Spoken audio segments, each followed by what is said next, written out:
What if I told you that one of the most important institutions in our world, the university, was actually invented by someone whose name you've probably never even heard?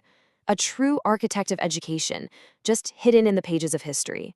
Let's start with a simple question and see what you think. So, let me ask you straight up. Who do you think built the world's very first university? Just take a sec. Does a name come to mind? Maybe some famous king or a brilliant scholar from ancient Greece or Rome? Well, let's see what the history books actually say. All right, so when we think of the oldest universities, right? Names like Oxford from around 1096, or the University of Bologna in Italy from 1088, they probably pop into your head. But the timeline reveals something pretty wild. More than 2 centuries before either of them, way back in 859 CE, the University of Al-Qarawiyyin was founded. And this is where the story gets truly incredible. The founder of the world's very first university wasn't a king or an emperor or a famous male scholar. It was a woman, a Muslim woman named Fatima al-Fihri, and her story is one that absolutely deserves to be told.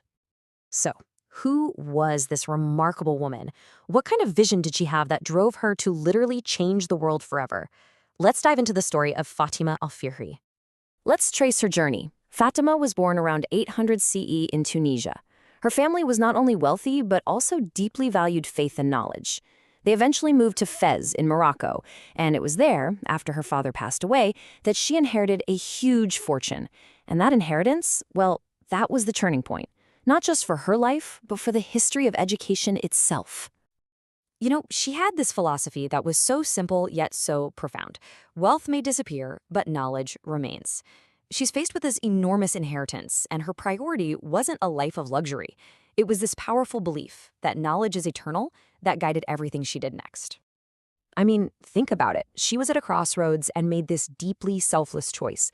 She could have lived a life of total ease, right? But instead, she chose to build something that would outlast her for generations. She chose legacy over luxury.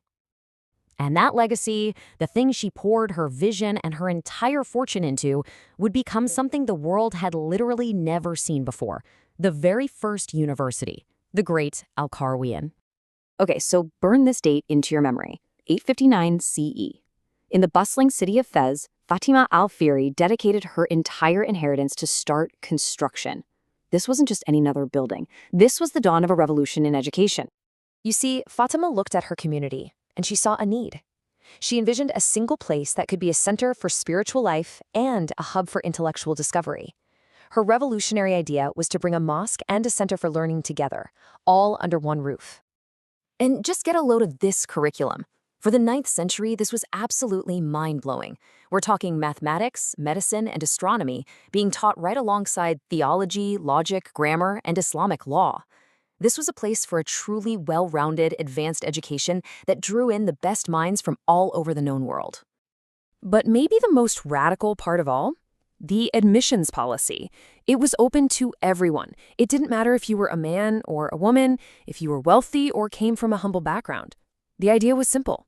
Knowledge is for everyone. This level of inclusivity was just, wow, completely unheard of at the time.